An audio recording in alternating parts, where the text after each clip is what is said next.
Ruth Katharina Martha फाउ 9 सितंबर 1929 को एक German Pakistani Catholic मसीही मजहबी बहन और तबीब थी। Society of the daughters of the heart of Mary की रुकन थीं। उन्होंने 1961 में जर्मनी से हिजरत की और अपनी ज़िंदगी के 55 साल से ज़्यादा पाकिस्तान में निज़ाम से लड़ने के लिए वक्फ कर दिए। फाउ को हिलाल पाकिस्तान, हिलाल इम्तियाज़, निशान कायद आज़म और सितारा कायद आज़म के एजाज़ात से नवाजा गया। डॉक्टर रूथ फाउ 9 सितंबर 1929 को जर्मनी के शहर लिप्जिग में लूथरन मसीही वालिदैन के यहाँ पैदा हुए।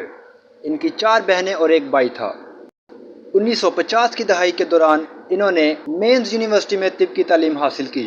इस अरसे के दौरान डॉक्टर फाउ अक्सर एक डच मसीही खातून से मिलती थी जो हिरासती कैंप से बच गई थीं और अपनी ज़िंदगी प्यार और माफ़ी की तबलीग के लिए वक्फ कर रही थीं।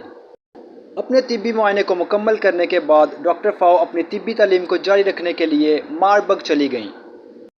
वहाँ उन्होंने एक कैथलिक पैरिश में शमूलियत अख्तियार की।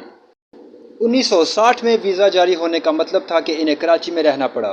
इसने पाकिस्तान के मुख्तलिफ हिस्सों और सरहद पार अफ़गानिस्तान का सफ़र किया ताकि उन मरीज़ों को बचाया जा सके जिन्हें इनके अहले खाना ने छोड़ दिया था या उम्र भर के लिए छोटे कमरों में बंद कर दिया था।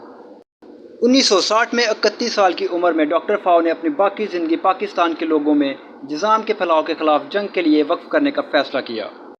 उन्होंने इस इलाके में एक झोंपड़ी में निज़ाम के मरीज़ों का इलाज शुरू किया, जहां मैरी एडिलेड लेप्रोसी सेंटर की बुनियाद रखी गई। निज़ाम का एक क्लिनिक अप्रैल 1963 में ख़रीदा गया था और कराची भर से, पाकिस्तान के दीगर मकामात से और यहाँ तक कि अफ़गानिस्तान से भी मरीज़ इलाज के लिए आते थे। 1979 में वो हुकूमत पाकिस्तान की वज़ारत सेहत और समाजी बहबूद की वफाकी मशीर बराए निज़ाम के तौर पर मुकर्रर हुई।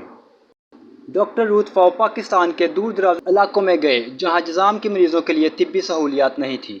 इन्होंने जर्मनी और पाकिस्तान में चंदा इकट्ठा किया और रावलपिंडी और कराची के हस्पतालों के साथ ताउन किया। मुल्क के लिए इनकी खिदमात के एतराफ़ में इन्हें 1988 में पाकिस्तानी शहरियत से नवाजा गया। इनकी मुसलसल कोशिशों के बायस 1996 में आलमी इदारा सेहत ने पाकिस्तान को एशिया के पहले ममालिक में से एक करार दिया जहाँ निज़ाम पर काबू पाया गया। डॉक्टर रूथ फाउ 10 अगस्त 1917 को सुबह 4 बजे के करीब कराची के आगा खान यूनिवर्सिटी अस्पताल में सांस की तकलीफ की वजह से दाखिल होने के बाद इंतकाल कर गईं। इनकी हालत ख़राब होने के बाद इन्हें वेंटिलेटर पर रखा गया था। फाउ अपनी उम्र बढ़ने की वजह से सेहत के कई मसाइल से निपट रही थी, जिनमें गुर्दे और दिल की बीमारी भी शामिल थी और जिसके लिए वो कई सालों से ज़ेरे इलाज भी थी। मालूमात का काबिल एतमाद ज़रिया CRC। जुड़े रहें CRC के साथ।